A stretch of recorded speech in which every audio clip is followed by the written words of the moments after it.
As anti-Semitism surges around the globe, the past holds crucial insights for combating the world's oldest hatred. For centuries, Christian anti-Jewish teachings embedded anti-Semitism into Western civilization, fueling hostility toward Jews. False charges, such as Jews as Christ killers, led to centuries of persecution. Blood libels, pogroms, expulsions. During the Holocaust, even as there were righteous among the nations who risked their lives to save Jews, far too many in Christian Europe were perpetrators or silent. And in the aftermath, a reckoning began. Moved by a meeting with French Jewish historian Jules Itzhak, whose family members were murdered in Auschwitz, Pope John XXIII put Jewish relations on the Vatican II agenda, appointing Cardinal Augustin Bea to lead the shift. AJC played a pivotal role, bringing the legendary Rabbi Abraham Joshua Heschel into the conversation, to persuade the Vatican Council to remove from church teachings any anti-Semitic rhetoric. That included the charge of deicide, historically used throughout history to label Jews as Christ killers. Through the building of bridges with Catholic leaders, a transformation in Jewish-Christian relations began, a process that continues today. It all culminated in a historic breakthrough in Catholic-Jewish relations on October 28, 1965, with the promulgation of Nostra Aetate, the Church's declaration on the relation of the Church to non-Christian religions, rejecting the charge of collective Jewish guilt in the killing of Jesus, denouncing anti-Semitism, affirming God's eternal covenant with the Jewish people, and recognizing Christianity's roots in Judaism. In the 60 years since, AJC has continued to play a leading role in Catholic-Jewish relations around the world. AJC has continued to meet with successive popes and build one-on-one relationships with Catholic leaders. AJC's advocacy launched joint relief efforts and interfaith teaching exchanges. With AJC's leadership, post-Nostra Aetate Catholic teachings were applied to the centuries-old Oberammergau Passion Play, stripping it of anti-Semitic tropes. Likewise, AJC has been a strong voice against the global persecution of Christians. A great moment in the journey was the establishment of diplomatic relations between the Vatican and Israel. And today, AJC invigorates the relationship with groundbreaking initiatives like Translate Hate, Catholic Edition, produced with the U.S. Conference of Catholic Bishops, upholding the Church's commitment to combating anti-Semitism as sin. While there are challenges from time to time, the legacy of Nostra Aetate and progress since then inspire us to persevere. Inspired by Nostra Aetate, AJC continues building bridges with other faiths, including Islam. We honor Nostra Aetate and remain committed to strengthening bonds and fighting anti-Semitism. AJC, advancing Jewish-Christian relations for 60 years and beyond. Throughout this year, we are marking the 60th anniversary of Nostra Aetate, with pride in our role in helping to bring it to life and advance its message, as described in the video. We are celebrating this anniversary in order to renew our commitment to Catholic-Jewish relations and our wider interreligious work for which AJC is preeminent in the Jewish world. As we celebrate this anniversary, it is especially appropriate that we are honoring Rabbi David Rosen upon his retirement from AJC.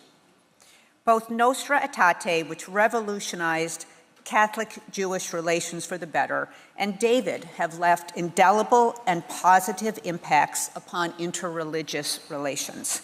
But first, we acknowledge the passing of Pope Francis of blessed memory.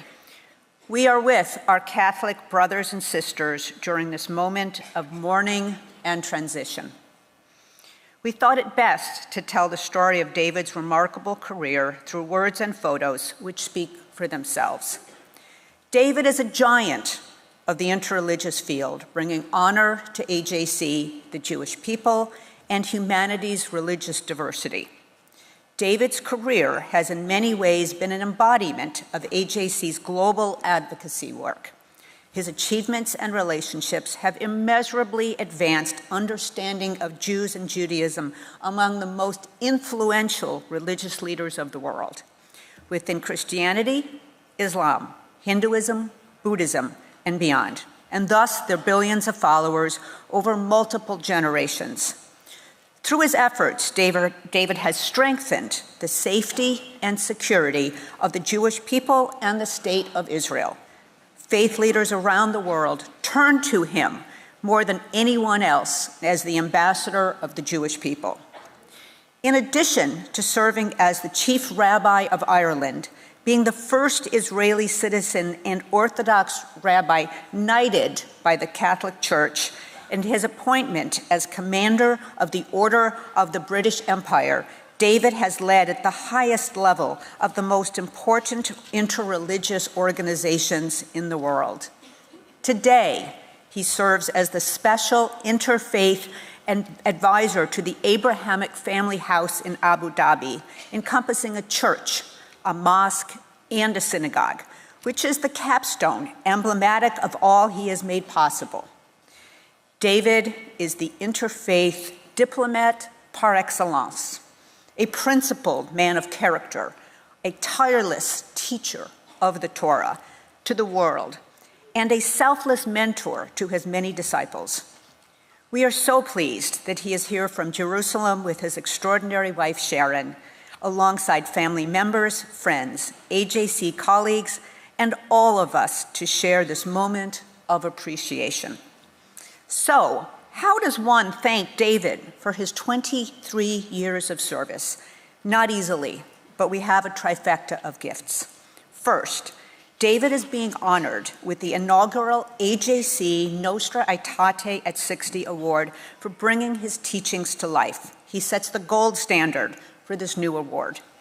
Second, the physical award is a statuette of the Synagoga and Ecclesia in Our Time sculpture that was commissioned by St. Joseph's University in Philadelphia for the 50th anniversary of Nostra Aetate.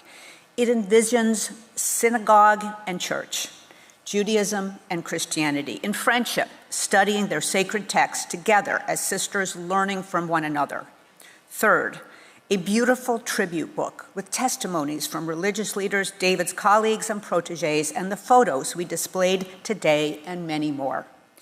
In a moment, we will have the opportunity to hear from David in conversation with AJC Director of Interreligious Affairs, Rabbi Noam Marans. But first, please join me in expressing our thanks for David and his service to AJC and the Jewish people as he joins me on stage.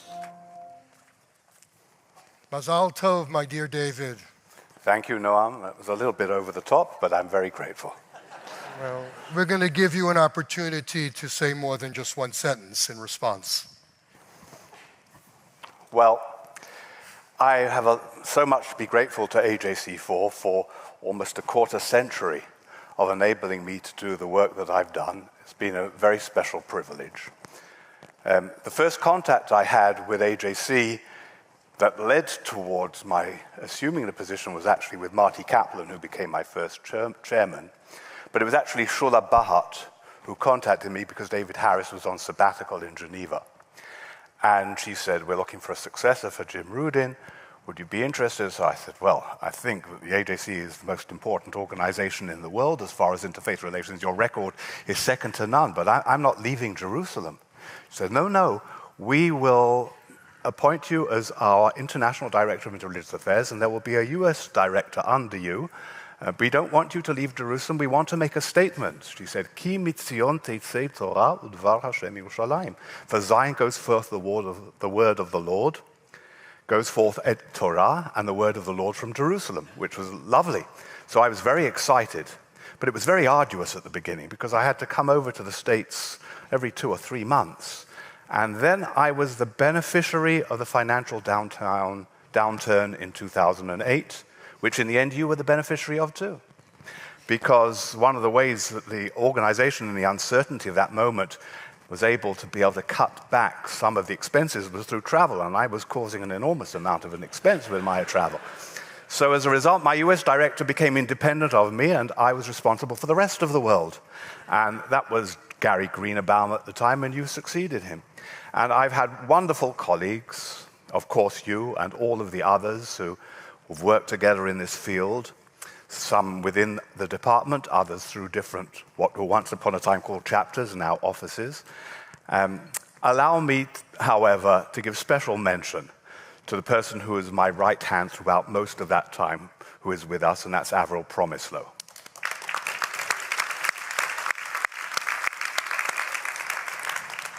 And please allow me to be a little bit personal. I've got my wonderful family members here, but of course there is the muse of my life, the love of my life, Sharon, without whom I would be not only lost personally. She's not only my personal partner in life, but also very much a vocational partner. And as you know, in her work with Search for Common Ground became something of an international expert in the area of religious freedom. So I've been very blessed, both personally, both in my place of domicile, both in the extent that we've been able to impact in Israel on the field of interfaith relations, and AJC's work has been very important there, but amazingly throughout the world, building on the legacy of Mark Tannenbaum and Jim Rudin. The Catholic Church, when it turns for the Synod on the Middle East, turned to AJC. We were the only ones to speak there upon the whole question of the future of the Christian presence in the Holy Land. When they have, on the 50th anniversary, the document on the gifts and calling of God, it's AJC's representative who is the respondent to the cardinal presenting. I mean, he means David Rosen as AJC's representative. Well, that's true, but it's the AJC representative, and it's AJC's kudos and standing that actually is so remarkable. And that is, when I was approached, after I was approached by Shula, in Jerusalem at the time was a great friend who was something of a mentor, who was from the same denomination as yourself, by the name of Rabbi Arthur Hertzberg. And we actually met at that time, and I told him I'd been approached by AJC. He said, you know, David, there are organizations in the Jewish world that work in similar fields, fighting the bad guys, trying to promote the well-being of the Jewish people, but there is no organization that has built up the relationships with the religions and the communities of the world like AJC. That makes AJC the unique leader in this field. And this is something that's more important because politicians and diplomats, they come and go. But if you can build up a relationship with a religious community, with a culture, with a civilization, then that's something that's really sustainable. And that's something that's the most important thing for the Jewish people. And it's been a great privilege to have been part of that.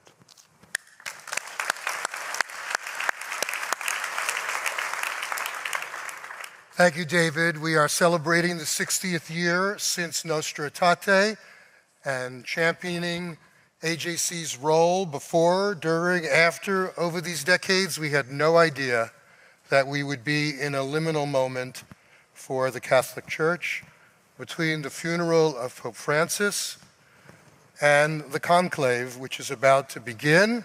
Of course, we're focused on many things, including Catholic-Jewish relations. So in all of that context, how has Nostra Aetate fared 60 years later as we look backwards and forwards? Well, we are, of course, at a rather sobering moment in time, and perhaps in many respects, for every 2 steps forward, there's been a step back. And yet, Catholic-Jewish relations, to a large degree, has withstood this storm, rather dramatically. You and I often say that we are actually in an era, a golden era, of Jewish-Catholic relations. We need to put it in perspective. I mean, we need to remember where we were. We need to remember that when Theodor Herzl was talking his wares around and met with the Pope at the time, Pope Pius X, the Pope refused to even entertain the idea of the establishment of a Jewish state because the idea of the return of the Jewish people to its homeland was an anathema. Now we've had 3 popes who have had state visits to Israel, giving its highest elected officials and religious leaders the greatest respect and recognition. 3 popes who have condemned anti-Semitism as a sin against God and man. And Pope Francis has articulated also the idea that it's impossible to be a true Christian and be an anti-Semite. We have been able to develop relationships with bishops' conferences around the world to the degree that they have stood up in many places very strongly against the resurgent anti-Semitism. To a large degree, the Catholic Church has become part of the solution as opposed to what it was historically as part of the problem. And I mentioned before the degree to which they turn to us, to which they respect us. I think that we've got a great deal to be grateful for. And what's really interesting is, you know, they say the term for somebody who is being toted by the bookies, the bettors, as a candidate for a pope is called a papabile. And they say he who goes into the conclave as a papabile comes out as a cardinal. In other words, it's not generally whom you think it's going to be. But of the 5 main runners now that in all the different media putting forward, we have close relationships with 4 of them. I mean, that's incredible at historical terms. And when, let me give you another example. Earlier, some years ago, during Francis' tenure as Pope, there was a he had recommended and already endorsed the appointment of a particular priest in Latin America to become a bishop.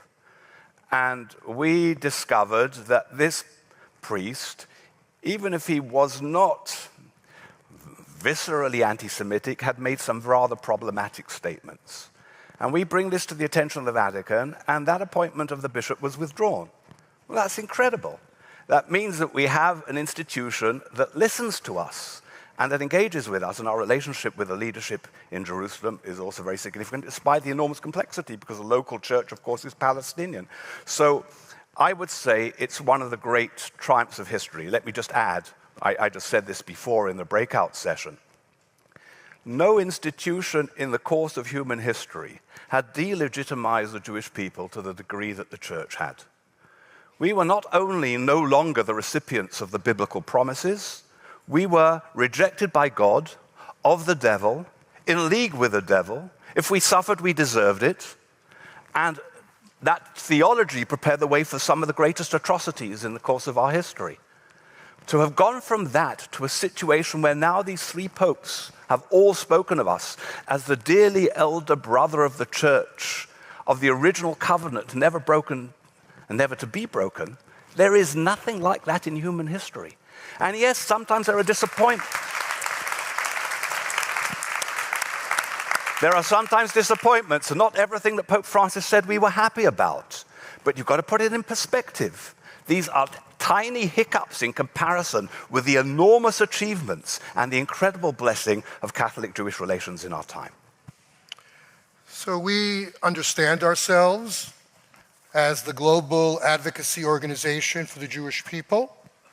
We saw that in our interreligious work in the run-up to Nostra Aetate. That's what our beloved mentor in life and in death, Rabbi Mark Tannenbaum, hoped to achieve. And we like to say that we want to lead in Muslim-Jewish relations in the 21st century the way we successfully led in Christian-Jewish relations in the 20th century. We just had a breakout with a couple hundred people. I thought that there was an enormous amount of optimism on the stage. And yet, we know that Christian-Jewish relations and Muslim-Jewish relations are not going to proceed in the same way for a variety of reasons.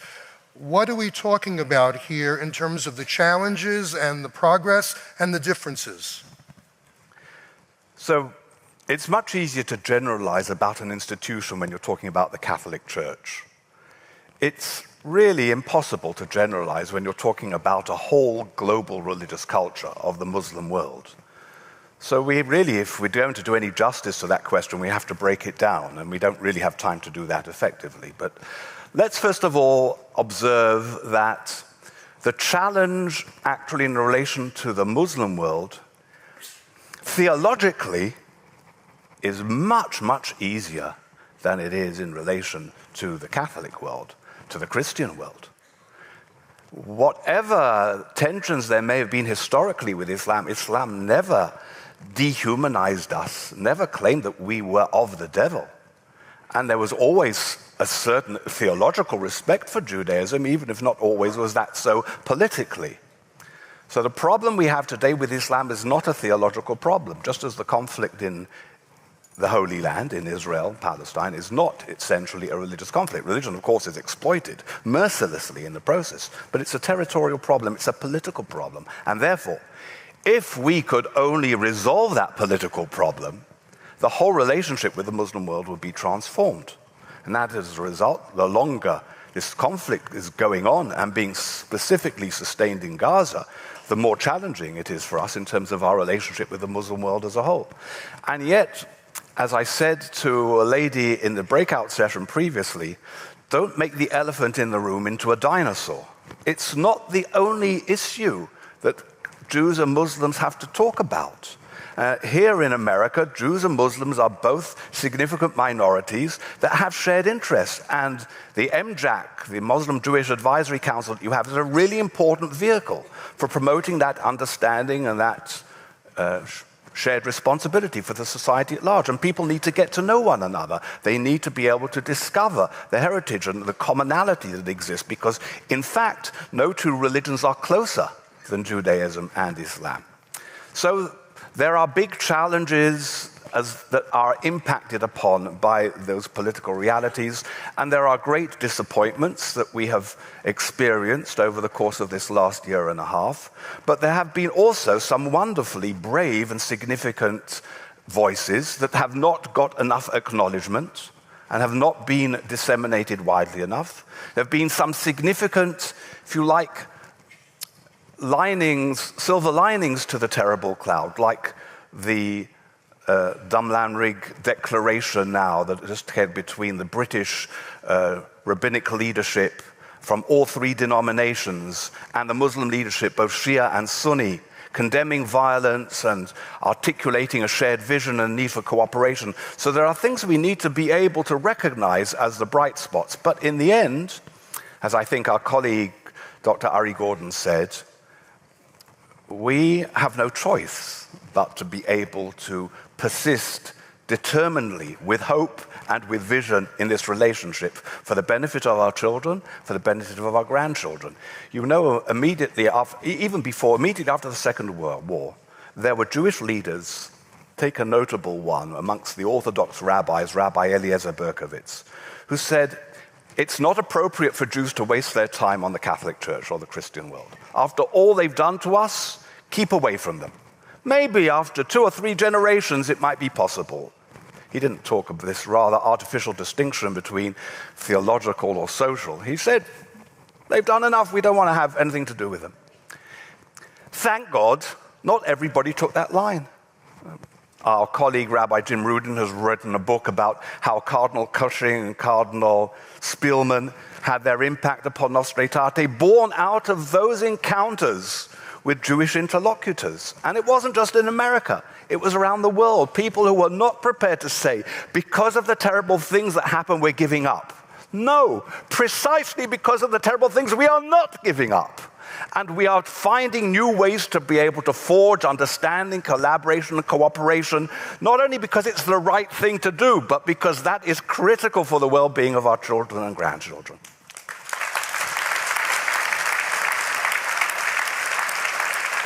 David just gave the great plea for the importance and value of interreligious and intergroup relations at the most challenging time for the Jewish people in our lifetimes. David, you are looking into the future. What is missing from interreligious relations from the Jewish perspective? We spoke about Christianity and Islam, what has been achieved, what has not yet been achieved. But we have a global architecture and expertise at AJC. What are we able to do that needs to be done now in the rest of the world?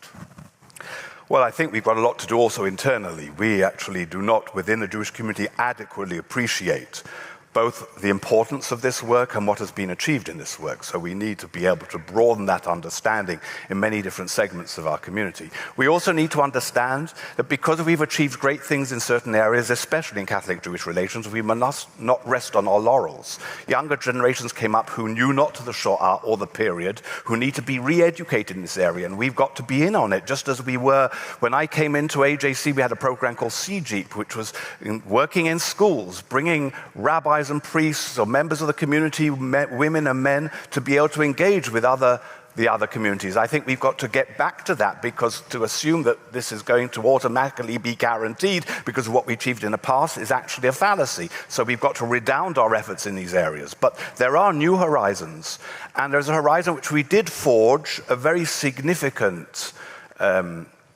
breakthrough some years ago, which needs to be further pursued because there's enormous potential there. And I'm talking in relation to the Hindu world, to Hinduism and into American Indian community, which is not only Hindu, but primarily Hindu, and is deeply connected to religious Hindu movements, sustaining their identities and preserving their culture. And we were involved in the first Hindu-Jewish summits in Delhi and in Jerusalem, and then a summit here in the United States.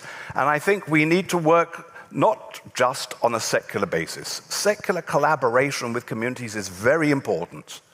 But it's nowhere near good enough if you're avoiding the foundations of people's identities. There needs to be understanding of what people's religious sentiments are and what their values are. And I think there is great scope for greater Hindu-Jewish collaboration to strengthen the Jewish-Indian community's relationship here in America and to impact globally.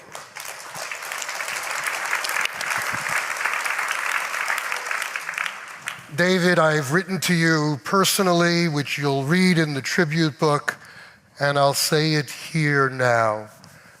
Few, if any, have had the impact on behalf of the Jewish people on interreligious relations during the last 50 years, and I and we are grateful for all you have done representing AJC and the Jewish people in that regard.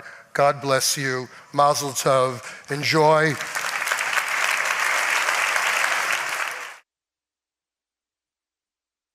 Your Excellencies, distinguished ladies and gentlemen, Congressman Ted Deutch, American Jewish Committee President Michael Ticknor, and to all participants at the AJC's 2025 Global Forum in New York City.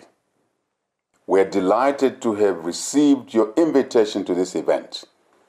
Over the past few years, we have had opportunities to collaborate on many important matters, especially during our meetings in New York, Washington, Lusaka, and indeed in Jerusalem. As a country, we appreciate the opportunity to work closely with the AJC Africa Institute in South Africa and are eager to continue this exchange of views. In November, we were honored to host a delegation led by AJC Honorary President, Mr. Stan Beckman, and Africa Institute Chair, Dr. Marion Beckman, at State House, where we had fruitful deliberations. As you may know, Zambia has struggled with the worst drought in our country's history, and our friends at the AJC were there to support us during this natural disaster. Your Excellencies, distinguished ladies and gentlemen, Zambia enjoys excellent relations with the United States of America as well as with the State of Israel. These bonds remain strong and are rooted in shared principles. We're committed to democratic values and finding innovative solutions to global problems in sectors such as agriculture, infrastructure, energy. We are therefore looking forward to hosting the American Jewish Committee for the second Africa-Israel-United States Agri-Tech Summit in 2025 here in Zambia. We also look forward to the opening of the Israeli embassy in Lusaka and hope that AJC representatives will join us for this important milestone. Zambia is open for investment. Zambia is open for business, with plenty of opportunities for partnerships in many sectors. We truly believe that together we can do great things to improve the lives of all our people. We wish you all a very successful global forum and look forward to our next engagement. I thank you for your kind attention. We'll now have the privilege of hearing from leadership from another country of special importance to AJC, Ukraine. Long before the current war began, AJC was solidly in Ukraine's corner. In the 1990s, we pressed the White House openly and consistently to recognize Ukraine's independence. In 2014, AJC established an outpost in Kyiv, temporary, in support of the People's Maidan revolution. Throughout this period, we have consistently supported the hundreds of thousands of Ukraine Jews who have sought their freedom and their right to practice their religion. Since the war began in February of 2022, AJC launched into action immediately. We raised millions of dollars for the Ukraine Emergency Fund, and we mobilized our entire global advocacy network in support of the Ukrainian people. 6 weeks after the war began, I was privileged to be part of a mission where I see many of the people in this audience were there for Ukraine relief efforts at the border, at the crossing border in Poland. And then we went on to 6 other countries to support Ukrainian refugees, of which there are still millions, and it was heartbreaking. It was virtually all women and children. The men were left behind. Families were cleaved in this war, many permanently. For more than the last 3 years, the people of Ukraine have suffered relentless brutality and human rights violations and war crimes, all as part of Vladimir Putin's cruel campaign to rob them of their freedom, their sovereignty, and their humanity. At AJC, we have continued to sound the alarm of the many global implications of this war, which puts Ukraine as the fulcrum between the malign forces of Russia, North Korea, Iran, and China against the free West. And so much of this is part of their efforts to divide us in the West of our unity and shake up global stability. This remains a flashpoint of potential world war, and we must be ever vigilant. AJC believes that countering the threat of the Ukraine war requires a consistent, united, and resilient transatlantic response. We support President Trump's efforts to seek a diplomatic path to end the Russian war on Ukraine. But we recognize that the only enduring settlement of this war must be one that doesn't reward the aggressor, betray the values of America and its allies, and doesn't deny the Ukrainian people their sovereignty and the means to defend themselves with the support of our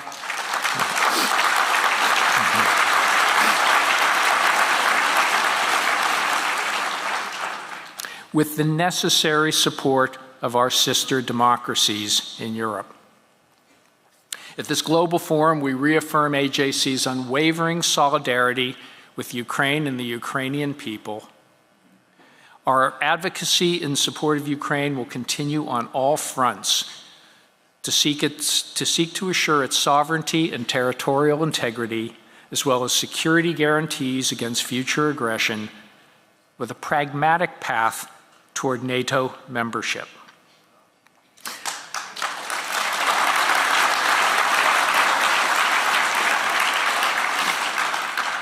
I want to acknowledge our close partner and friend, Boris Lojkin, who is president of the Jewish Confederation of Ukraine and who is here with us today.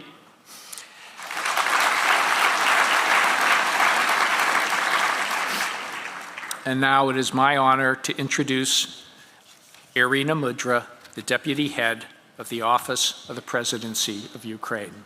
Shalom Aleichem, dear friends. It's a great honor for me to stand before you today, not only as a proud Ukrainian Jew, but as a voice for all who refuse to accept that evil could go unanswered. representing 400,000 Ukrainian Jews and 60 million Ukrainians around the world. My president, Volodymyr Zelensky, is a proud Ukrainian Jew and a strong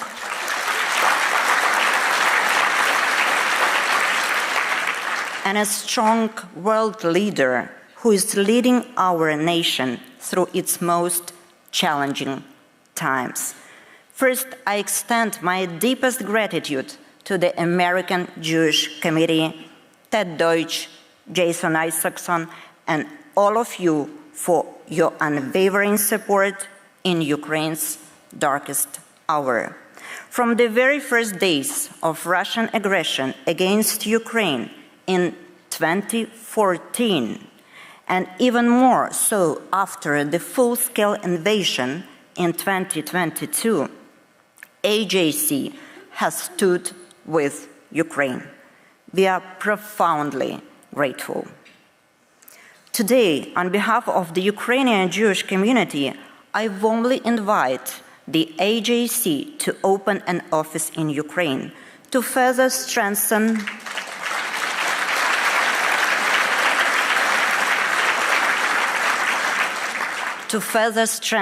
our cooperation and deepen our shared commitment to freedom. Ukrainians, like Jews, are fighting for our very existence. We are fighting against those who deny the most basic human right, the right to live. We are fighting against those who refuse to acknowledge our very right to exist, against those who try to erase our history, our culture, our language, our memory, our traditions, our values, and us from existence. We know that if we fail to protect our people, we will vanish. Our struggle is not only for territory, it is for the soul of our nation, for the right of our children to grow up free on their ancestral land. Ukrainian Jews are among the bravest defenders of freedom. We fight in the defense forces of Ukraine and in Tzahal. Our sons and daughters sacrifice their lives for liberty. Each of us knows, only adds ahead, I have no other land.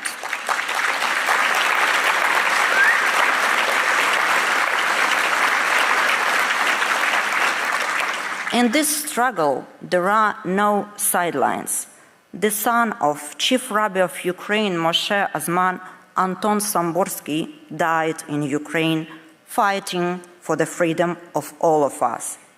He was posthumously awarded a medal for bravery. Serafim Sabaransky from Kharkiv branch of Hillel was killed by Russians while defending his home city. Another Kharkiv Jew, Pavel Shverk, was killed defending Bakhmut. A famous scout hero, Leonid Krasnov from Dnipro, the son of the director of largest Jewish school in Eastern Europe, also killed in action. There are just a few of thousands of stories. Their sacrifice, like the sacrifices of thousands of Ukrainians, reminds us that this war is not Ukraine's war. It is a fight for the values we all hold dear.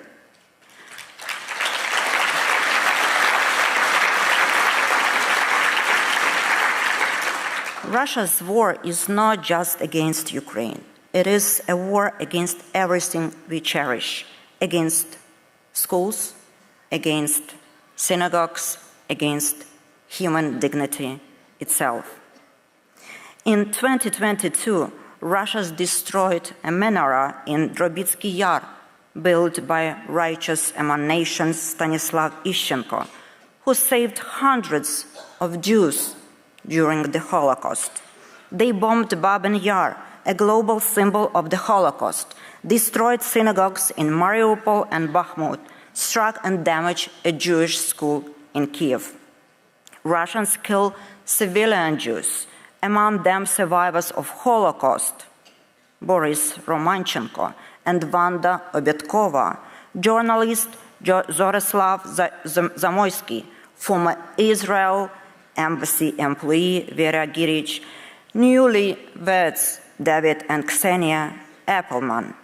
In every single occupied town and village, Russians burn Ukrainian books, prohibit our language and culture.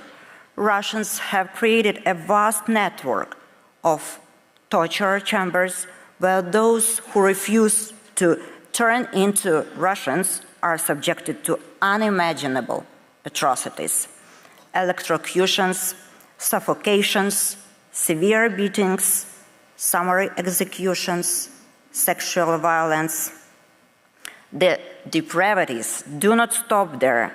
The corpse of Ukrainian journalist Victoria Roshchina was returned with amputated brain, eyeballs, and other organs. Russia has abducted more than 19,000 children from Ukraine and is brainwashing them into becoming soldiers for new Russian conquests. We know that they plan to steal 50,000 more of our kids. The threat Russia poses is global. It threatens Israel, it threatens Europe, it threatens the United States and every free and peace-loving nation. Russia supplies North Korea. It empowers Iran. It strengthens the enemies of Israel. Today, Hamas kills Jews with Russian weapons. Thousands of Iranian bombs, drones, and North Korean missiles have been battle-tested against the most sophisticated Western air defenses in Ukraine. Even if the guns fall silent for a time, Russia's hybrid war will continue against Ukraine, against Israel, against the United States, and the whole idea of the Western civilization. Evil does not stop unless we stop it. And yet there is a hope. A new generation of Ukrainian Jews is rising, bright, well-educated, deeply connected to Ukraine, Israel, and America.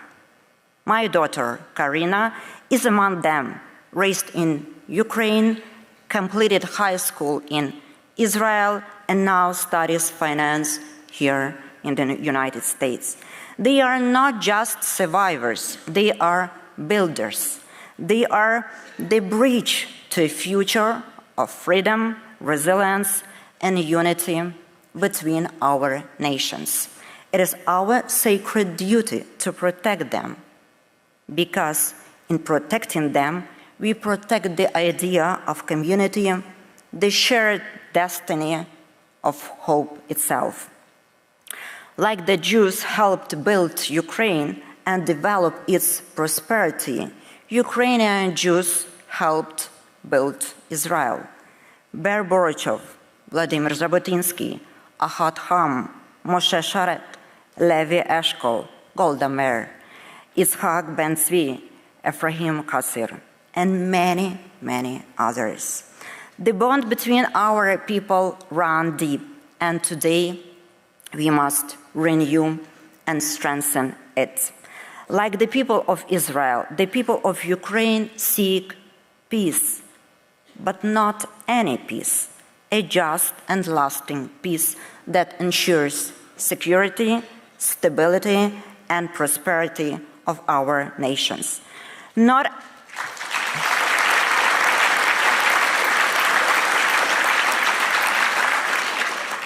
another temporary ceasefire which will allow our enemies to prepare for new attacks. We have called for your help to defend ourselves, and you answered with strong support and solidarity. But each of you can do more to protect Jews and Ukrainians, and we call for you to help us end this war and create a just and lasting peace for Ukraine, Israel, America, Europe, and the whole world. Help us bring our kids back and return all of our people from Russian captivity. Join us in restoring justice. Work together with us on ample security guarantees to protect human lives and our heritage. We also invite you to join us in rebuilding Ukraine. There are immense opportunities for American and Israeli businesses to thrive and prosper in Ukraine. Only through collective strength and with the decisive leadership of the United States and strong support from Israel, we can stop the evil. Ladies and gentlemen, our enemies are the same. Our cause is the same. And if we stand together, we will win. Toda raba, dear friends. Good morning. It is an honor to address you today. Following the discussion of Nostra Aetate, I'd like to take this moment to recognize the contributions that His Holiness the late Pope Francis has made to our shared goal of advancing interfaith harmony and cooperation. The world has lost a remarkable leader and example. May his memory be a blessing. Colleagues, esteemed members of the AJC, thank you for the warm welcome and for the very thought-provoking discussions this morning. On behalf of His Highness Sheikh Abdullah bin Zayed Al Nahyan, the UAE's Deputy Prime Minister and Foreign Minister, allow me to begin by expressing our appreciation for the AJC's tireless efforts in fostering understanding, respect, and inclusion among diverse communities. Your presence in the UAE, through your regional office in Abu Dhabi, is a result of our long-term partnership. It reflects our shared values and commitment to building bridges between people and nations. I want to specifically thank AJC CEO Ted Deutch, Abu Dhabi Office Director Ambassador Mark Sievers, along with Jason Isaacson and Benji Rogers, who helped lead these efforts. We gather at an important moment, one that invites us to reflect on the progress that has been made and to envision the better future we can create together. In the summer of 2025, we will mark the 5-year anniversary of the Abraham Accords, a landmark agreement with a promise to reshape the trajectory of our region. The UAE was proud to take this bold step towards peace, underlining our long-standing conviction that dialogue, collaboration, and mutual respect are the cornerstones of a Middle East that is both prosperous and harmonious. The Abraham Accords have unlocked great potential, not just for governments, but for the people of the UAE, Israel, and beyond. Trade between our nations flourished, with bilateral agreements opening new avenues for innovation, investment, and economic growth. And as we celebrate the progress of the past 5 years, we remain steadfast in our belief that peace must be inclusive and enduring. However, we cannot speak of peace without acknowledging the tragedies that have tested our collective humanity. The heinous attacks by Hamas on October 7 were a sobering reminder of the fragility of peace. The loss of innocent Israeli and Palestinian lives, the devastation and dire humanitarian crisis in Gaza, and the continuing hostage situation all weigh heavily on our hearts. The UAE immediately called for the release of the hostages following the attacks, and we used our seat on the UN Security Council in 2023 to lead the push for a ceasefire, for the delivery of humanitarian aid to the civilian population, and for a political solution. I personally dedicated the majority of last year to working with the United Nations Senior Humanitarian and Reconstruction Coordinator for Gaza, with a focus on facilitating the delivery of life-saving aid into Gaza. The UAE responded swiftly with action, providing humanitarian aid and advocating for the protection of civilians. Our bilateral relationship with Israel enabled us to become the largest provider of humanitarian assistance, accounting to more than 40% of aid destined to the people of Gaza.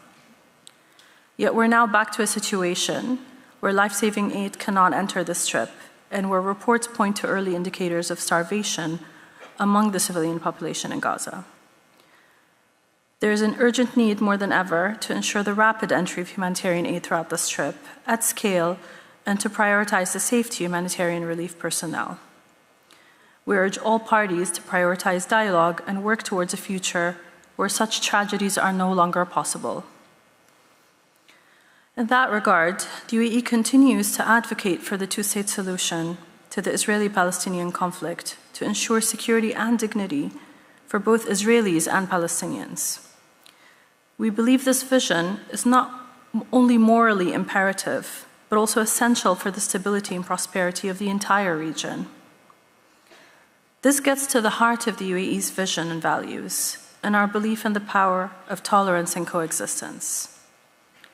These values are deeply ingrained in our society and are exemplified by the Abrahamic family house in Abu Dhabi. I know many of you in the audience have been to Abu Dhabi, and I would encourage everyone to make that journey to find inspiration for what a more peaceful future can look like. These values are ones that we've sought to promote more broadly. Indeed, tolerance was a central theme of the UAE's recent term on the Security Council.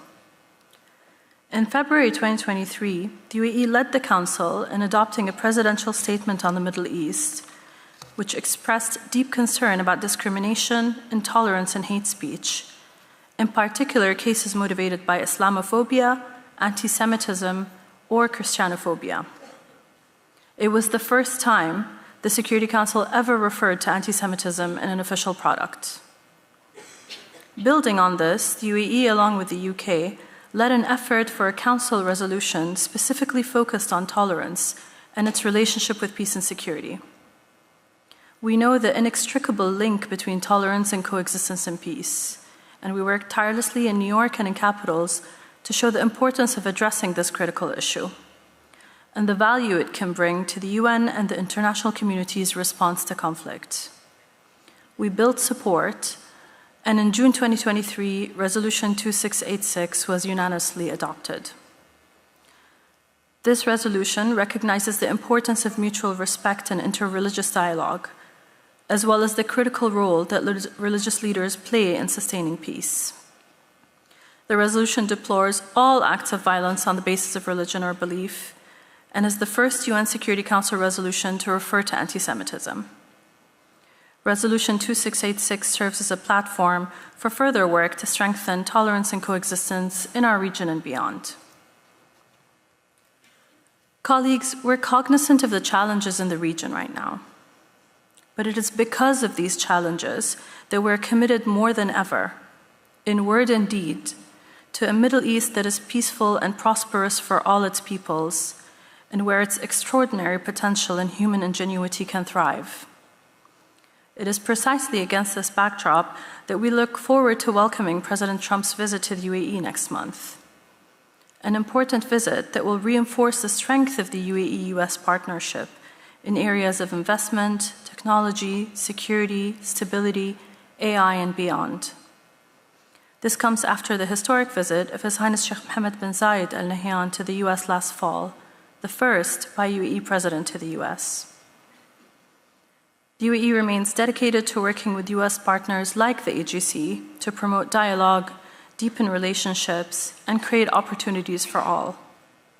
We can overcome today's challenges and build a future that reflects the best of our shared values.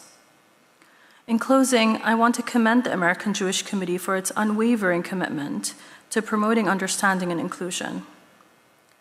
Your work has been instrumental in strengthening the bonds between nations and communities, and we are proud to count you as a partner in this journey. Thank you for your continued support, your commitment to dialogue, and your belief in the power of partnership. The UAE is proud to stand with you as we work toward a future of peace, prosperity, and shared humanity. Thank you.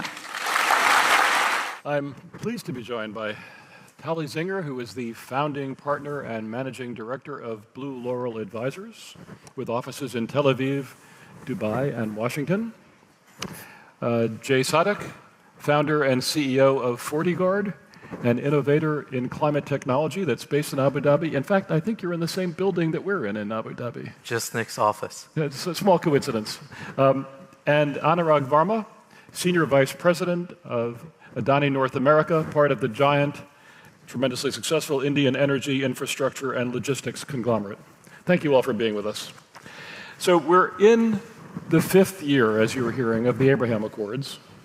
And although much of the media and popular attention since that White House signing ceremony in September 2020 has focused on the political and security aspects of Israel's new relationship with Arab states, the economic dimension of Israel's increasing integration in the Middle East has been of at least equal, if not greater, importance in laying the foundation for full Arab-Israeli peace. So let's talk about that economic dimension, how far it's gone, what challenges remain, and who are the main players. And I'm going to begin with asking both Tali and Jay to offer some comments on this. So first, to paint the full picture, let's recognize that business between Israel and Arab states that didn't have diplomatic relations with Israel was a fact of life, an unacknowledged and usually well-hidden fact of life for years before the Abraham Accords. And I know from my own experience of traveling to the region with many people in this audience what kind of business deals were taking place 20 years ago, 15 years ago, well before the Abraham Accords. So there's a history here that is beyond just the last 4.5 years. What are the areas in Israel, the business sectors, that are of greatest interest to Israel's Arab neighbors, and what products or services in Arab states generate interest in Israel? Tali, I'll begin with you. Thank you. Thank you, Jason. I'm really happy to be here. And let me also first say, we've been wowed by all the Center for the Middle East has been able to do and put forth in the very short time that it's been incubated. And at Blue Laurel Advisors, we're really delighted to be a part of this project and really are aligned with the mission and the vision. And I think that in looking at the photo montage that just went on, you all have been in almost every single one of those photos. And I think we first met in Dubai more than 10 years ago. Yes. And it was around the time that you, way ahead of the curve, had an article published in the National. And so that was unheard of, the fact that someone from the AJC would be publishing in the UAE national paper in 2010, 2011. So thank you for your leadership. Thank you. We're really excited. Thank you. So things have been going on.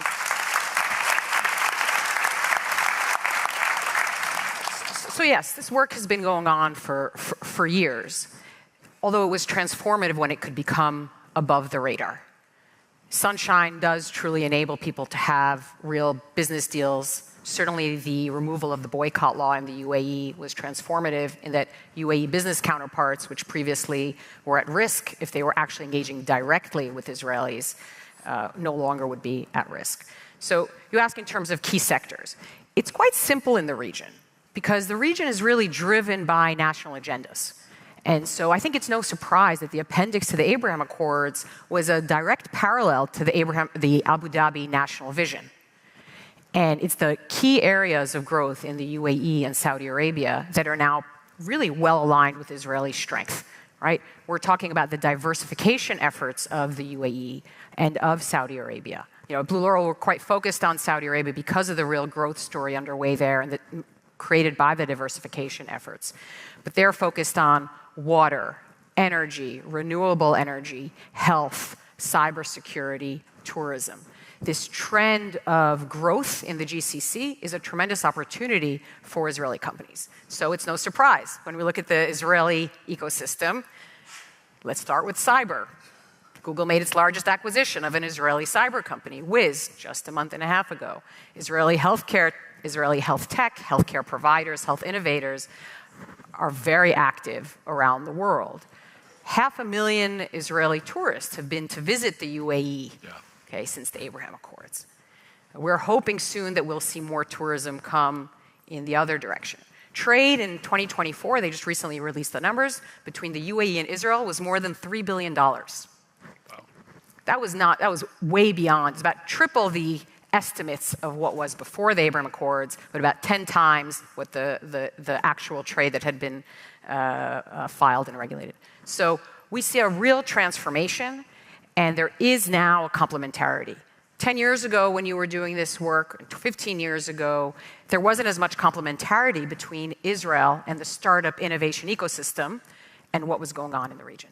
The region is really ready and ripe to have Israeli innovation be a part of its growth trajectory. And Jay, your firm is very much a part of that. Yeah, and I echo a lot of the stuff that she mentioned. I mean, the Top 71, where 40 Guard started, which is also next office to AJC in Abu Dhabi. We host a lot of Israeli startups, but we host almost startups from 60 different nationalities, and there are more than 300 plus startups in the place. And you mentioned a lot of numbers historically. I want to go back historically as well. I think in the UAE, which is, we had a year of tolerance. For a reason, we grew up with that. It's part of our, I think, in the UAE, the culture and the heritage. And this is what made it probably a lot simpler for us to establish common grounds when it comes to entrepreneurship and innovation with founders and startups from all across the globe. And I like that. I like innovation because innovation has no agenda other than bringing bright ideas together, and everyone likes and enjoys packing startups and packing founders who have their pain, sweat, and tears into building their ventures. And I think it's also very interesting to see how a lot of those startups, they come or they go, but they come into Abu Dhabi and now they grow into different markets. So for instance, like 40 Guard ourselves, we grew into the US market. Now we have partnerships with like NVIDIA and the likes. We work with a lot of Israeli partners developing our machine learning and AI technology. We have a lot of machine learning scientists, and we work with a lot of other data providers and so on and so forth to build that. And I think, again, I just want to unify the message is that we all come together with no agenda but only innovation and entrepreneurship, and that allows us to advance. And on that as well, I'd like to mention, obviously AJC's Abu Dhabi office is doing a lot of work in that sense, and Ambassador Mark, give him a lot of credit for the work that they've been doing tirelessly to bring founders, to bring businesses, to bring innovators and entrepreneurs together from all across the globe, to be honest, not only Israel and the UAE, but literally everywhere.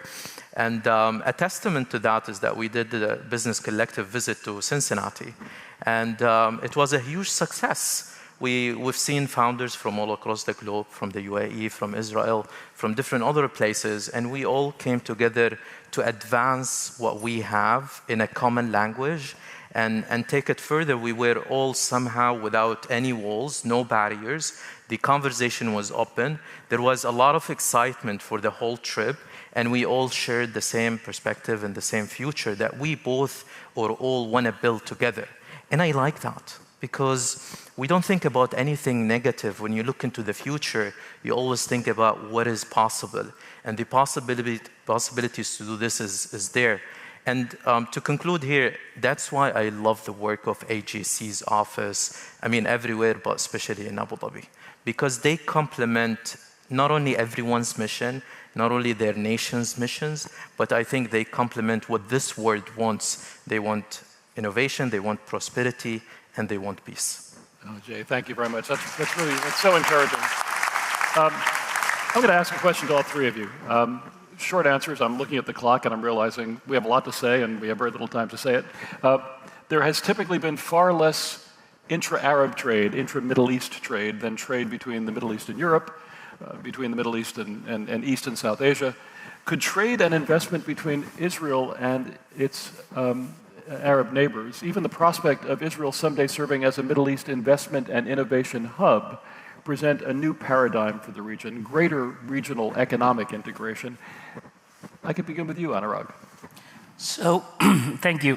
First of all, none of us were paid to say great things about AJC, but I will. It's been 25 years I've been personally affiliated with AJC.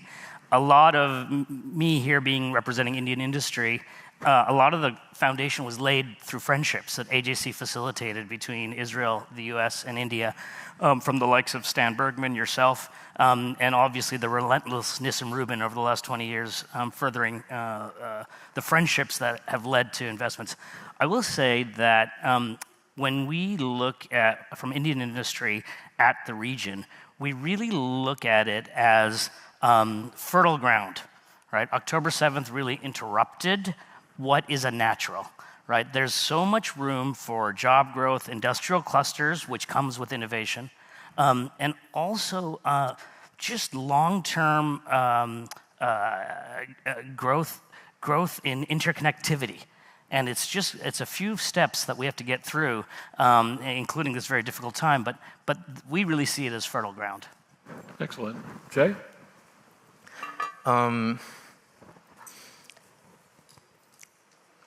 There's a lot of interconnectivity. I think I do want to mention this. A lot of business has been done just before the Abrahamic Accords happened. You've been part of a lot of those settings. You mentioned it. Tali, I think what happened is that now we strengthen those commitments and those connections just to do further with those things.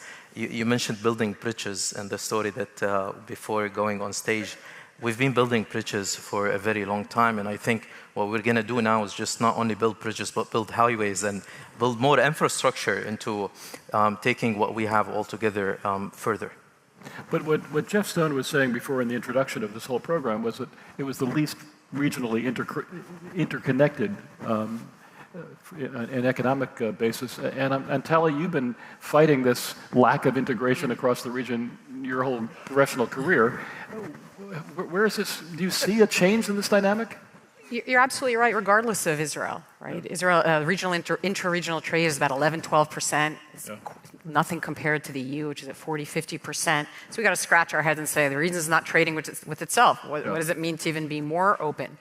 But we have to look at some of the reasons for that lack of interregional trade, which has to do with regulatory incompatibility and lack of synchronization.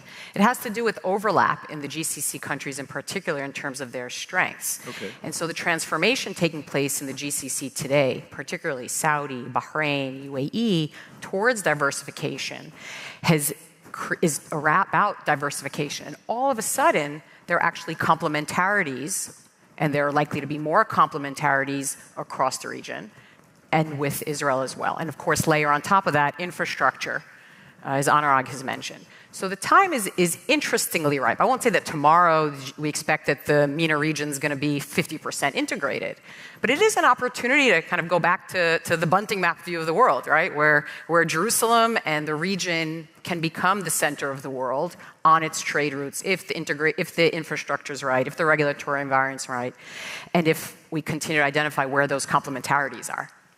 And we actually have heard exactly that kind of language from, frankly, the Crown Prince of Saudi Arabia about the region again asserting its sort of centrality economically in so many ways, not just in energy, but in other ways as well.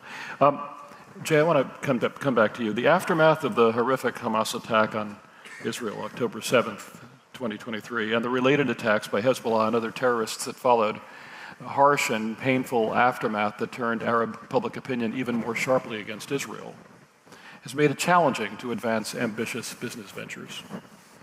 Large investments between Israeli and Arab companies in a public way. What has been the economic fallout that you've seen of the current situation, and do you see it turning a corner? I think that what happened in October kept people wondering and questioning a lot what is going to happen next. We were all in this moment of being lost with our thoughts, and we didn't know what was going on. You know, just like Her Excellency Reem was on stage speaking about how peace could be broken, and such attacks could really add a very difficult time into what we're building, and we've been building for a very long time.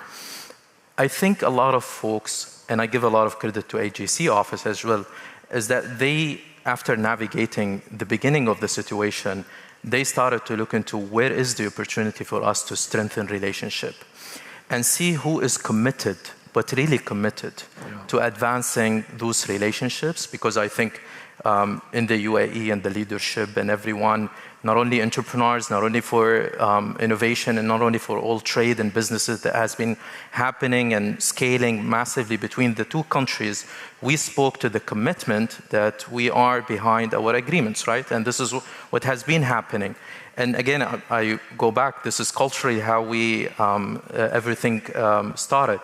But I think now it's advancing and accelerating a lot further, because although there was a gap, we're using it as a momentum just to pick up on what happened, strengthen the relationship that we have between one another, and build a lot more bridges in the sense of how can we use the same example, which is a great one, and we had a discussion before this of how can we take this to Morocco, how can we take this to Bahrain and other places, and what I'm thinking is how can we take this to the world? Right? Not only the Middle East, I think there are a lot of opportunities that we could learn from what happened after October 7 and what can be done into the future, because the future is really massive. Historically, we can go back as much as we want. I know we can connect the dots, but what's really beautiful is how can we see the future, and I think it's really And also it must be said that we owe a great debt of gratitude to the wisdom and the vision of His Highness Sheikh Mohammed bin Zayed of the UAE, King Hamad of Bahrain, to King Mohammed of Morocco. Those countries are consistently maintaining their Abraham Accords commitments, and they're moving forward, even if it's less popular these days and less public. But there is no question, there's no turning back. This was a strategic decision. They're moving forward, and that's really commendable. Let me finish with a question to Anurag and to Tali. Let's talk about the India, Middle East, Europe Economic Corridor, IMEC, and what it could mean for the region. How does IMEC tie into the overall goal of expanding Arab-Israeli understanding and peace? Who are the key players?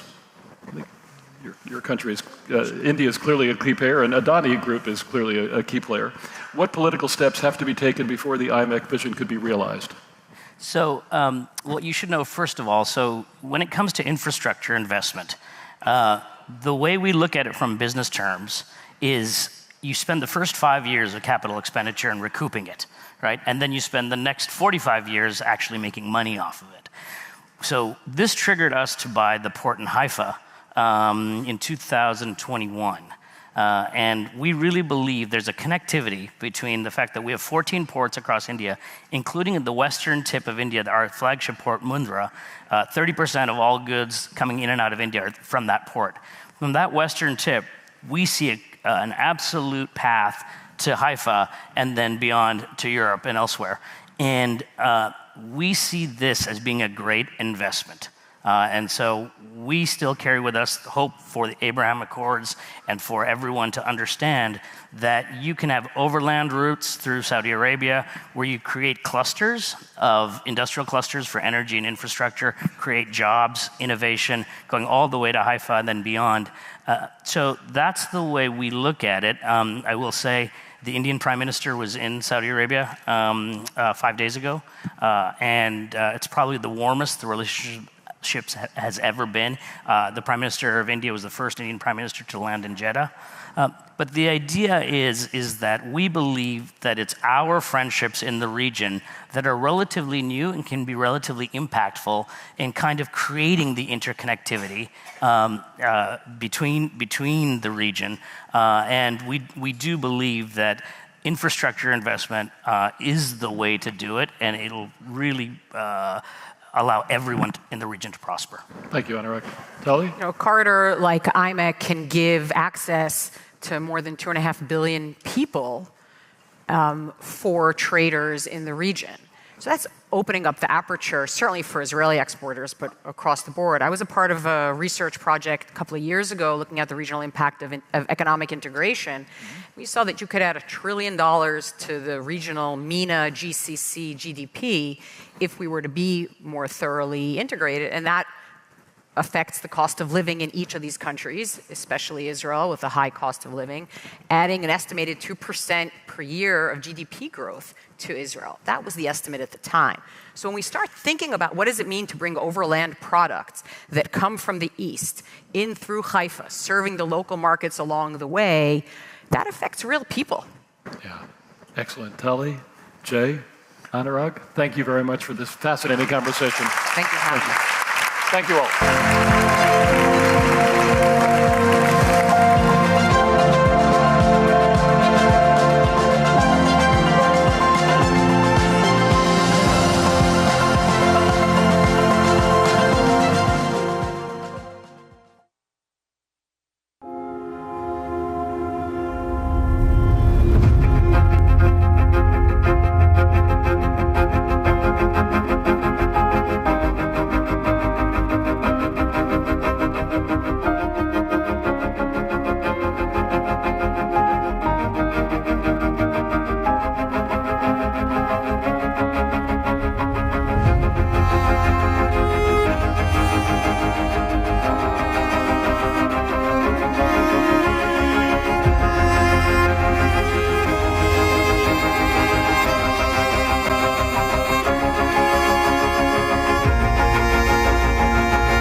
everyone.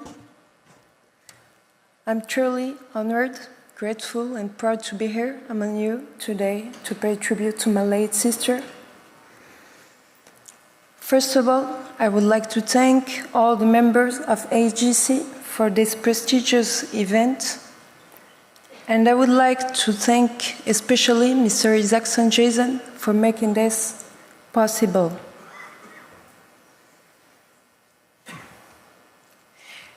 This is the first tribute that we have organized for my sister since her passing 7 months ago, and I'm deeply touched to witness this.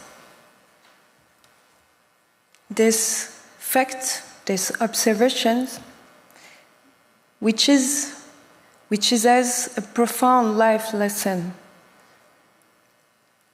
which is the power of sincere and well-founded action of the deceased. Their legacy is a lighthouse for us, remaining on earth. It's like a manual that leaves us for giving meaning our lives and live them with dignity. It's fascinating. Because, in the end, everything fades. Money, house, car, health, and even the body, but never actions. So now, if you will allow me, let me share with you a text that I have written about my lovely, lovely sister. Thank you.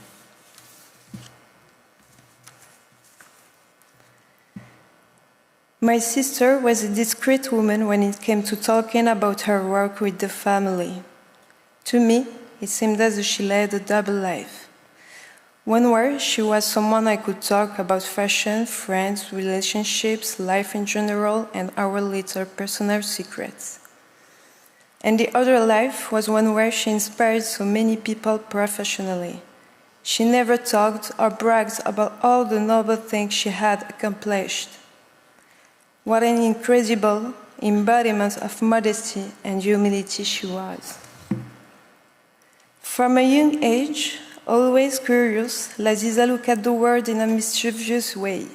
She spoke little, listened deeply, and she read a lot. I remember her always holding this famous French comic book, Tom Tom and Nana, in her hands. Her school bag was bigger and heavier than she was. As time passed, she evolved into an intellectual, composed and thoughtful, with an impressive analytical ability. In fact, most of her observations were spot on. She became, for me, a true compass. Whenever I had important decisions to make, it was to her I turned. Laziza had the privilege of growing up in an exceptional environment and attending a prestigious cosmopolitan school, where students from various nationalities, cultures, and beliefs mingled. This environment certainly helped her develop an open mind and a deep respect for diversity. This is the person she became, and the one you all knew. In our family, Laziza had a special place. She was the princess, the one who loved refinement and class from an early age. Of course, she didn't do the dishes when we shared the meal. But on the other hand, she had a true talent for cooking exquisite dishes worthy of the finest tables and always in generous, sometimes extravagant quantities. Mom and I were often in awe of her attention to detail and elegance, which were evident even in the kitchen. Also, she was a woman who took great care of herself, always perfect, lightly made up, and dressed with taste. Even when spending all the day at home, she embodied natural elegance with a presence that was uniquely hers. This explains the countless presentations she gave with such charisma.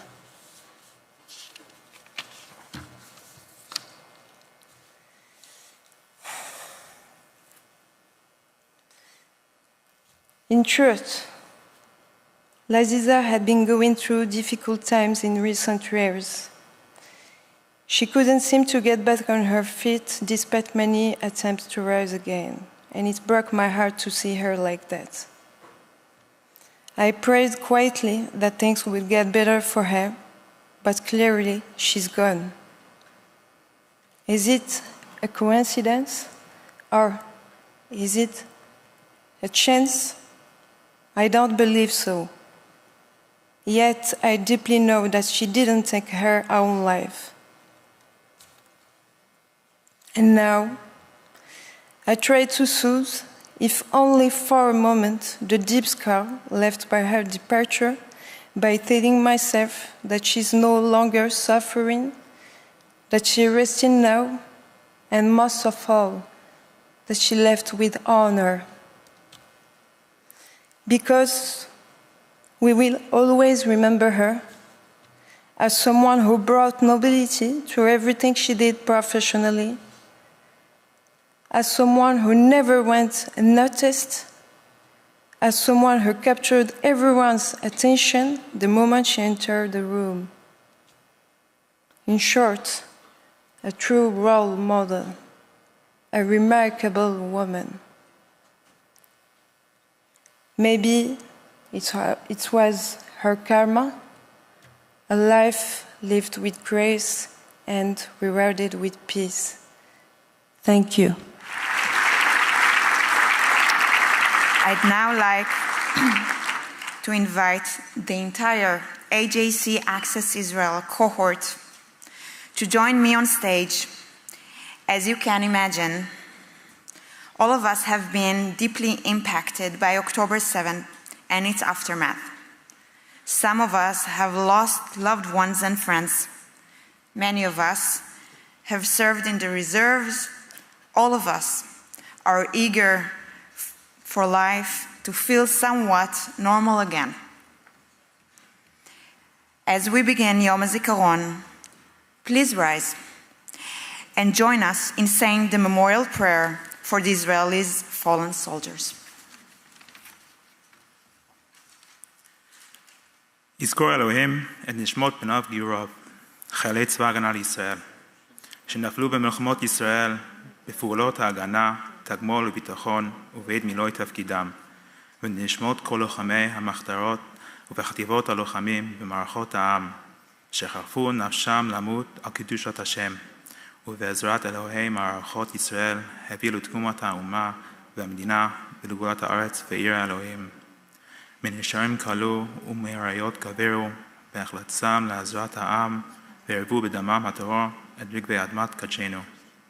זכר עקדתם ומעשה גבורתם לא יסופו מאיתנו לעולמים. תהיינה נשמותיהם צרורות בצרור החיים, עם נשמות אברהם, יצחק ויעקב, ועם שאר גיבורי ישראל וקדושיו שבגן עדן עד עולם. אמן.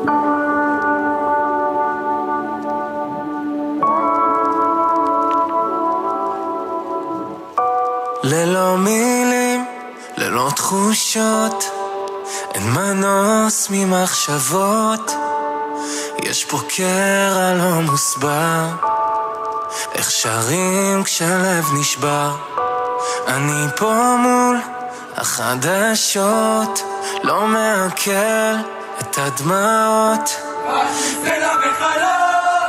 We are supporting our soldiers and our civilians all over the country. We are doing everything to allow our fighters to fight. ערפל כבד נחת עכשיו, למי פונים? הנשמה פצועה בקרב, שמע ישראל אומרים יחדיו. עוד לא עבדה תקוותנו להיות חופשי בארצנו, שמע ישראל כולנו עם אחד. עוד לא עבדה תקוותנו להיות חופשי בארצנו, שמע ישראל כולנו עם אחד.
Please welcome Nova Music Festival survivor, Gal Buchspan.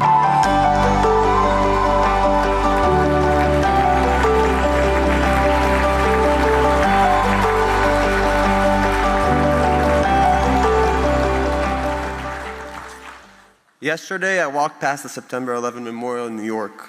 It's hard to believe it's been almost 25 years since that day. And yet, the conflicts that fueled that tragedy over religion, power, and identity are still with us. Today, Israel continues to face questions not just of war and peace, but of existence. What it means to be both Jewish and democratic in a world that often challenges both. On October 7th, I was at the Nova Music Festival in southern Israel. I was there because my brother-in-law, Ophir Amir, invited me to join with friends to the festival. 4 of us drove down from Tel Aviv.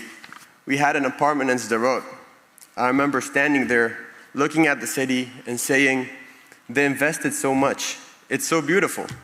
But if I lived here, I would want to live in the center. So if something happens, you're not the first. The Nova Music Festival was special. There was something magical. The music, the faces, the atmosphere. Until 6/29, hundreds of missiles above us. We're Israelis. We've been through rocket attacks before. We were all former combat soldiers. So we stayed calm. In that moment, it felt safer to stay in the parking lot than to try to leave under fire. Only after the major traffic jam and the pictures I've received on my phone, we decided to leave. That was about 7:45. Looking back, many others that left earlier had already been killed trying to escape. Fate, luck, instincts, I still wonder. At 8, we passed a police blockade on 232, the death road, and turned east, towards the fields. At 8:15, machine gun fire erupted. Run, we shouted in the car, and we ran for 5 hours and 9 miles. And only while running did we begin to understand the horror unfolding behind us. Eventually, we reached the Reem military base. It felt like a scene from The Walking Dead. Luckily, a random man with a pickup truck took us to Patish, in a moshav in southern Israel. The hardest part of that day wasn't the running, it was the house we ended up in. Every 15 minutes, someone got a phone call. Another friend, a cousin, a parent, missing, murdered, kidnapped. I survived. My friend survived. Ophir survived, being shot in both legs. But 1,200 people did not. October 7th was not just a terrorist attack. It was a wake-up call for Israelis and for Jews around the world. Israelis often try to live normal lives, pushing aside the surrounding threats. But those threats don't go away just because we don't look at them. As Jews, we realize that we are encountering the same hatred that we faced in the 1930s. It's not because we're Zionists, it's because we're Jews. I once dreamed of getting an MBA. Today, Jewish students on campuses, no matter their political view, are harassed for being who they are. But still, I'm optimistic. Our history is filled with pain. Yes, but also with resilience. We rise, we rebuild, we move forward. They can chase us, they can threaten us, but we know how this story ends. And tonight, I'm honored to be here with AJC among people who care deeply about making the world safer and more comfortable for Jews, for Israelis, for all of us. That's why I chose to speak after the Nova massacre. We cannot afford to be silent, and we should never be ashamed of who we are. As we stand together now in strength and unity, we carry one shared message in our hearts. Bring them home now.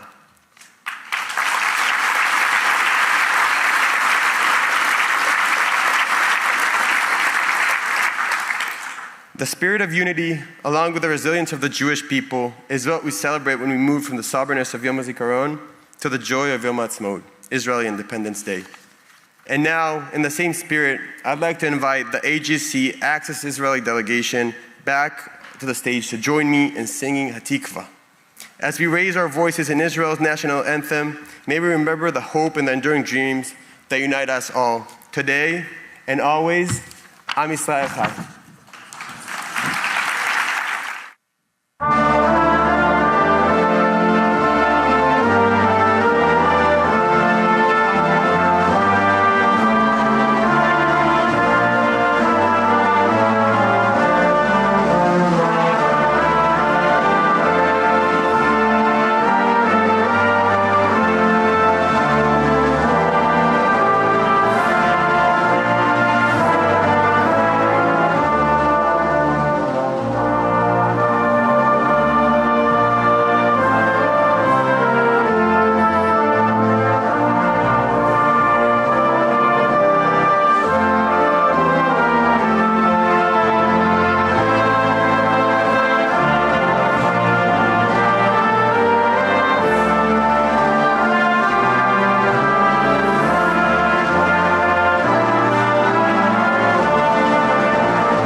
Welcome to AJC Global Forum 2025.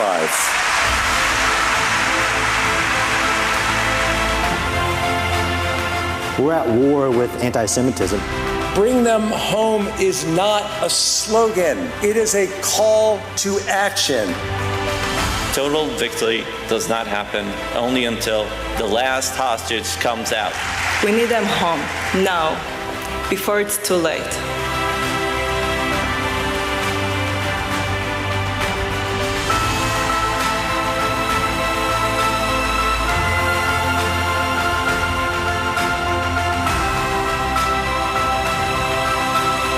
The glorification of Jew hatred should find no refuge in the new Middle East waiting to be born. If history has taught us anything, it's that we are not a people who surrender. Jewish students are going nowhere. Fighting anti-Semitism is not a political strategy, it's a moral obligation. I come here with a simple message. The future of the Middle East belongs to Israel and the Abraham Accords. Standing with Israel is standing with a strong and vibrant Israeli democracy. Paraguay is here to say we will not abandon Israel. It's why we count on you to engage in AJC's powerful global advocacy. And this is what AJC does every single day.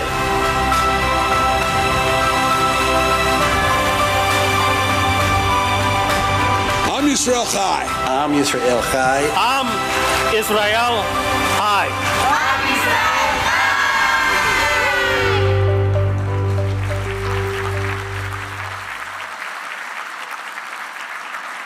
Please welcome AJC CEO Ted Deutch.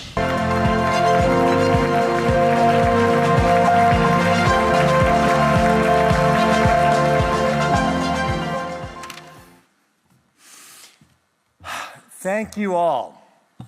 Thank you all for being here with us at what has been an extraordinary global forum. I would like to begin by thanking all of my dedicated colleagues who worked early mornings and late nights to make Global Forum possible.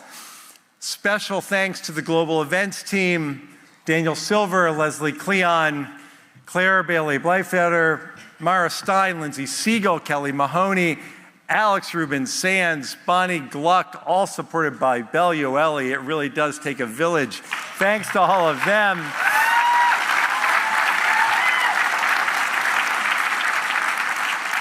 Thanks as well to Casey and Jack. Thanks to Brett and Jen. I am so grateful for the opportunity to work with such a remarkable group of colleagues like all of them and Sophie and all of you all throughout this hall. I also want to thank and extend my deep gratitude to outgoing AJC President, my amazing partner, Michael Tickner. I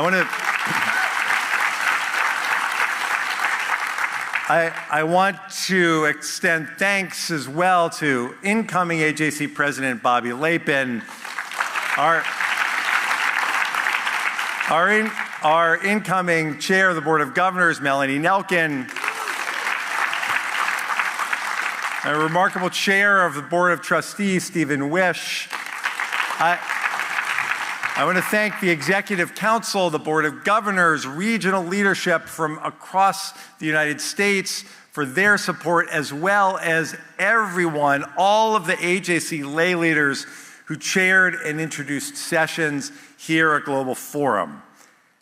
I also want to thank our more than 150 global Jewish leaders representing 45 countries, as well as the government leaders, diplomats, and other leaders who have been here with us. It has been our honor to have you with us.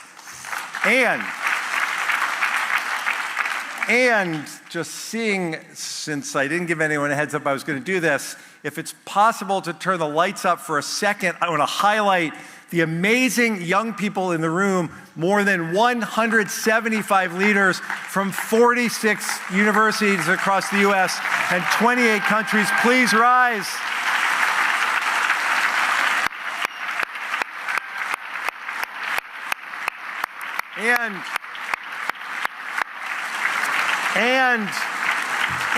Keep the lights up for 1 second. And the more than 200 members of AJC's Global Access Program for Young Professionals from 14 different countries.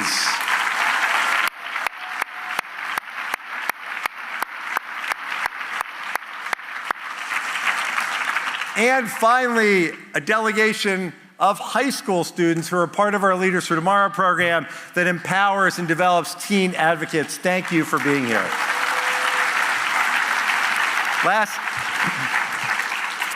Lastly, I want to acknowledge Karen Tickner, Eve Lapin, Alan Nelkin, Debbie Wish, and yes, especially Jill Deutch, for all of your commitments to what we do. Michael, Bobby, Melanie, Stephen, and I are all blessed to have a partner who strengthens us in the work we do together.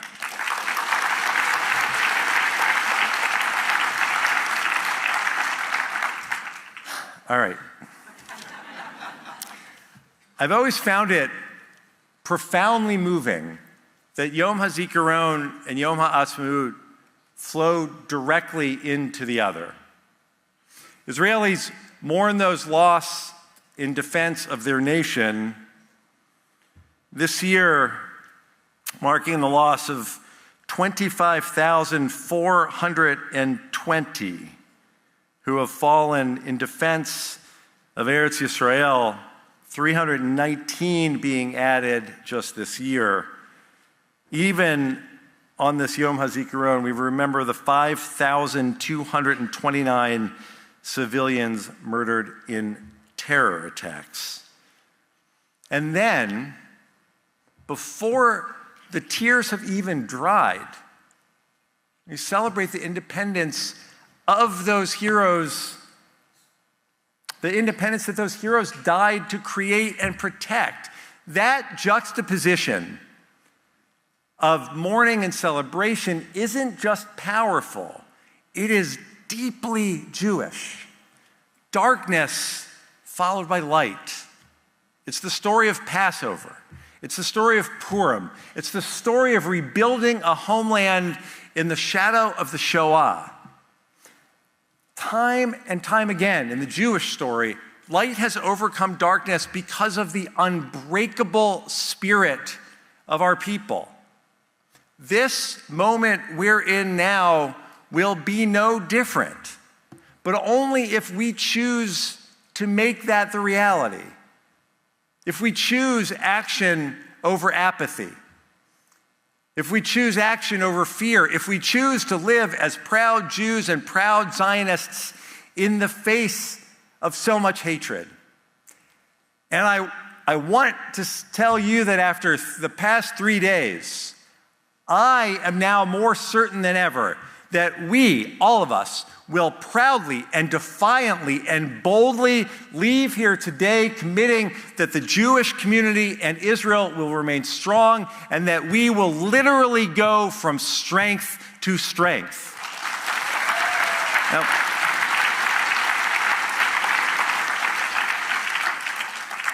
over the past 3 days, we've experienced AJC's vision for the future, a world where global Jewish life is not only safe, but thriving, where Israel stands strong and proud among the nations. And yes, realizing this vision demands that we fight. We fight against anti-Semitism on college campuses, just like those amazing Sharon Green Award winners that we heard from yesterday. We fight when swastikas deface synagogues and Jewish spaces. Yes, it demands that we combat anti-Semitism from the far right and from the far left. Because as we know from the Tree of Life shooting, the far right anti-Semitic march in Charlottesville from just a few weeks ago, when Governor Shapiro's home was set on fire during Pesach, anti-Semitism does not check anyone's party affiliation before it strikes. And yes, it demands that we defend Israel against diplomatic attacks, against dangerous lies in the media, against efforts to isolate and delegitimize the world's only Jewish state. But let's also agree on something else. we cannot only define ourselves by what we are against. We must also be proud of what we are for. We are fighting for a positive Jewish future, for Jewish pride, for the right to live openly, joyfully, and freely as Jews everywhere in the world. We are fighting for a world where moral clarity matters, where institutions like the ICJ, the ICC, the UN Human Rights Council welcome the democratic state of Israel and shun the human rights violators working to delegitimize the world's only Jewish state. That's what AJC is doing every single day all around the world.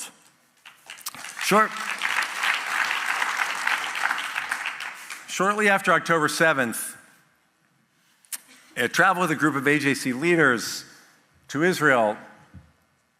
Someone asked President Herzog, what can we do to help? And his response, it was everything. Everything. So for the past 571 days, AJC has risen to meet that challenge. Last year, on the Global Forum stage, I told you how AJC was going to dramatically increase our efforts to secure Israel's place in the region and to defend Jewish students on campus. Since then, our Center for New Middle East has been active in creating and deepening partnerships between Israel and its neighbors through diplomacy, civil society, and business, including through a series of events in the US and around the world, bringing together Israeli and regional leaders. Our incredible professionals in Washington and Abu Dhabi, Jerusalem, and around the world are continuing to scale these efforts to lay the foundation necessary for greater understanding and to secure Israel's place in the region for decades to come. And our Center for Education Advocacy is, quite frankly, leading the charge on the most important battlefield in the fight for our community, in the fight against anti-Semitism, our educational spaces. In partnership with Hillel International and the American Council on Education, the Center for Education Advocacy brought together more than 75 university presidents from all across the country to address the crisis of anti-Semitism on campus. And we've continued to work with government officials and educational institutions at every level: public schools, independent schools, charter schools, to ensure that Jews and Zionists in the classroom and on campus will not only no longer live in fear, but will thrive. We've defended Israel from diplomatic attacks and slander in the global media. We've stood up for Jewish students in K-12 schools and on university campuses. We brought dozens of delegations of hostage families and former hostages, as well as our message of moral clarity, to halls of power across the globe. There is so much for us to be proud of. My friends, the fact that we have held more than 500 meetings giving voice to the hostage families and demanding that every hostage be brought home is among the very highest of our achievements. We owe it to them. We should be proud of the work that we've done to elevate their stories. And AJC today is in a position of great strength. This global forum, this room, all of you here today are a testament to that strength. In a matter of 24 hours, you all rose to the challenge presented by a generous anonymous donor and raised $1 million to help pursue our shared mission. But you didn't just do that. You exceeded the goal. Another generous donor extended the challenge. And since the start of Global Forum, you've invested $1.5 million in AJC already, and I thank you for your generosity.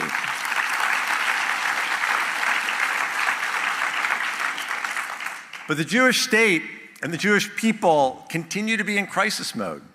And we at AJC know that it's not enough to only respond to today's problems. We must, as we always have, continue to look to the future, to tomorrow's opportunities, to the challenges that we may not see immediately in front of us. And whatever we face, we must take charge of our own destiny.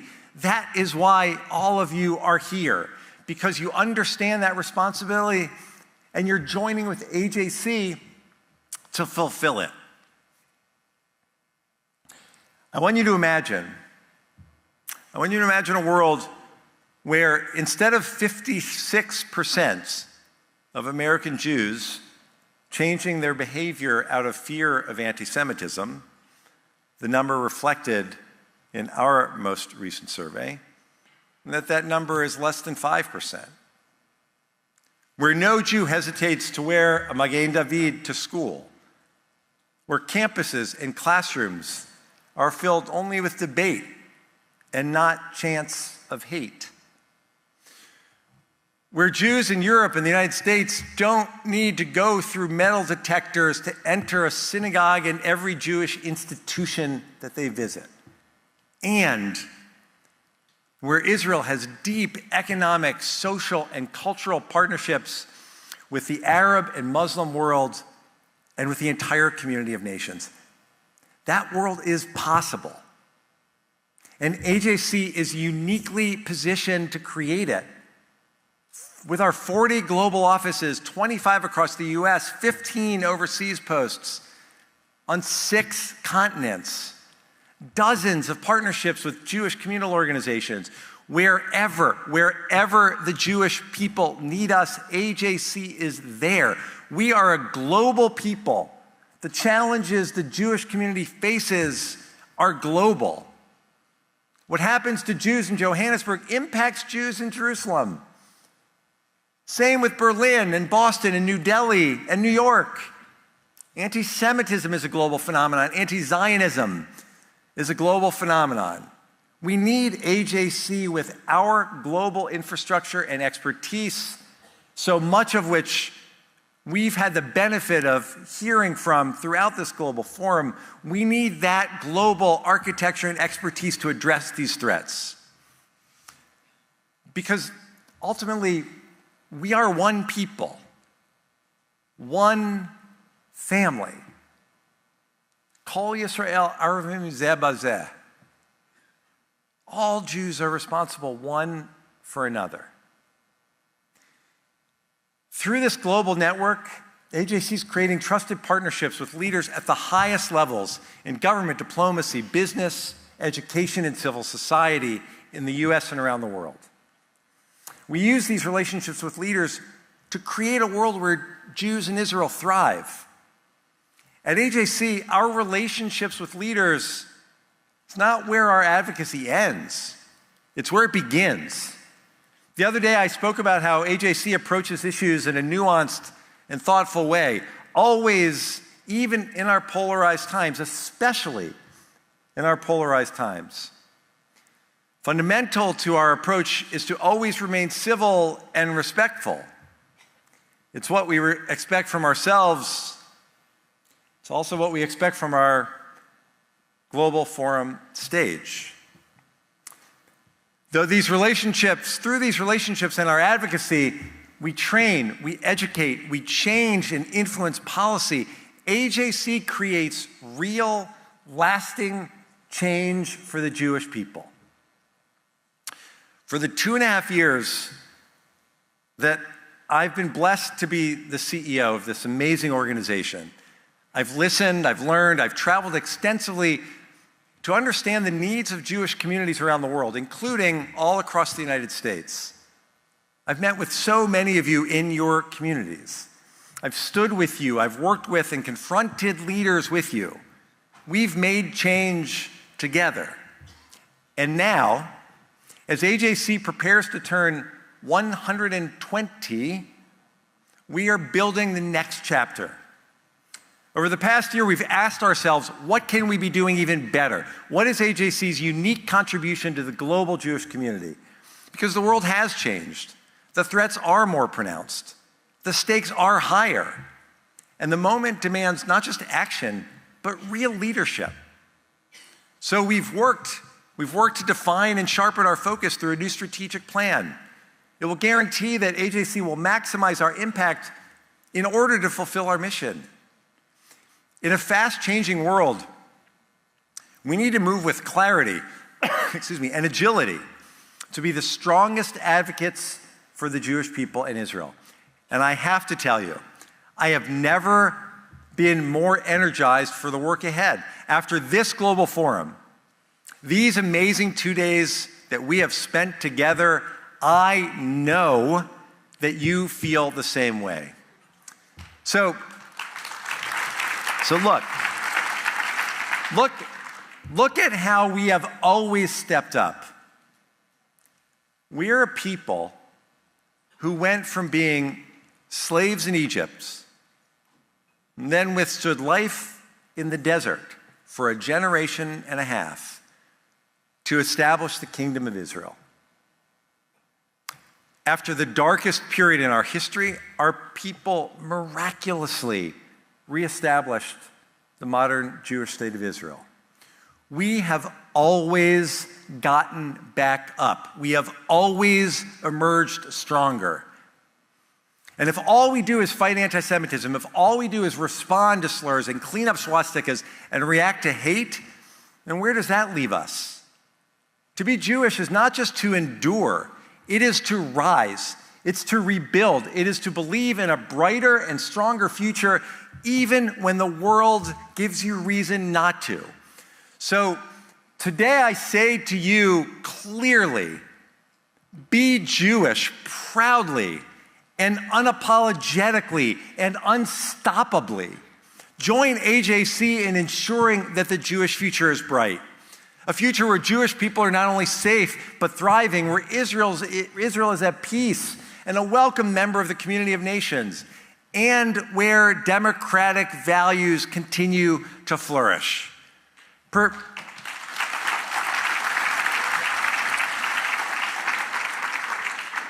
Avot tells us that we are not obligated to complete the work, but neither are we free to abandon it. We are doing this holy work together because the Jewish community needs us, because Israel needs us, because the world needs AJC. We will never abandon the work. We will do it with every fiber of our being. I want to thank you for coming to Global Forum. Thank you for supporting AJC, for giving to AJC, for leading AJC into the future. What I see from this stage, our future, the future of the Jewish people, has never looked brighter. Thank you, everyone, for being here. Am Yisrael Chai.